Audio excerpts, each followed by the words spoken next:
കൊല്ലം ജില്ലാ ആശുപത്രിയിൽ അധികൃതരുടെ ഇഷ്ടക്കാർക്ക് കഷ്ടപ്പെടേണ്ട എന്ന വാർത്ത വരുന്നു. താൽക്കാലിക നിയമനവുമായി ബന്ധപ്പെട്ട് അഴിമതിയും ക്രമക്കേടും നടക്കുന്നതായി വ്യാപക പരാതി.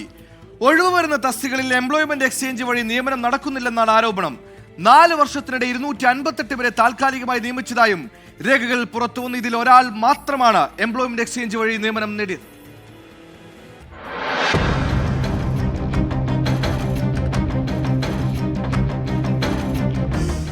സർക്കാർ ആശുപത്രികളിൽ ഒഴിവുവരുന്ന താൽക്കാലിക നിയമനങ്ങൾ എംപ്ലോയ്മെന്റ് എക്സ്ചേഞ്ചിൽ അറിയിക്കണമെന്നാണ് ചട്ടം.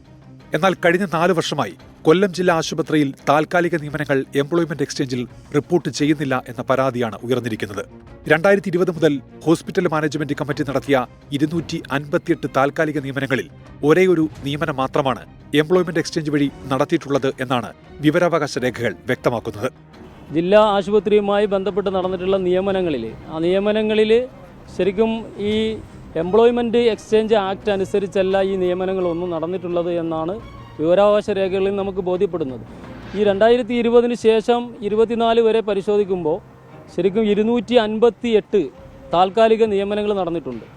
ഹോസ്പിറ്റൽ മാനേജ്മെന്റ് കമ്മിറ്റിയിലുള്ള രാഷ്ട്രീയ പാർട്ടി പ്രതിനിധികൾ തങ്ങളുടെ ഇഷ്ടക്കാരെയും സ്വന്തക്കാരെയും തിരികെ കയറ്റി എംപ്ലോയ്മെന്റ് എക്സ്ചേഞ്ചിൽ രജിസ്റ്റർ ചെയ്തിട്ടുള്ള തൊഴിൽ രഹിതരെ വഞ്ചിക്കുന്നു എന്നാണ് പരാതി.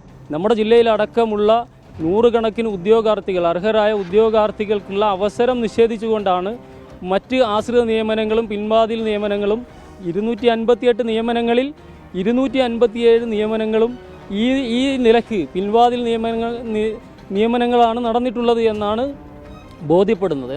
ആശുപത്രി നിയമനങ്ങളിലെ ക്രമക്കേട് പരിശോധിക്കണമെന്നാവശ്യപ്പെട്ട് STPI വിജിലൻസിന് പരാതി നൽകാൻ ഒരുങ്ങുകയാണ്. പ്രത്യക്ഷ പ്രക്ഷോഭത്തിനും രൂപം നൽകും. 24 കൊല്ലം. ലോകത്തെവിടെയായാലും ഏത് സമയത്തും 24 വാർത്തകളും ഓഗ്മെന്റഡ് റിയാലിറ്റി പാക്കേജുകളും എക്സ്പ്ലെയിനറുകളും വിശദമായി കാണാൻ ഞങ്ങളുടെ YouTube ചാനൽ നിങ്ങൾക്ക് സബ്സ്ക്രൈബ് ചെയ്യാം.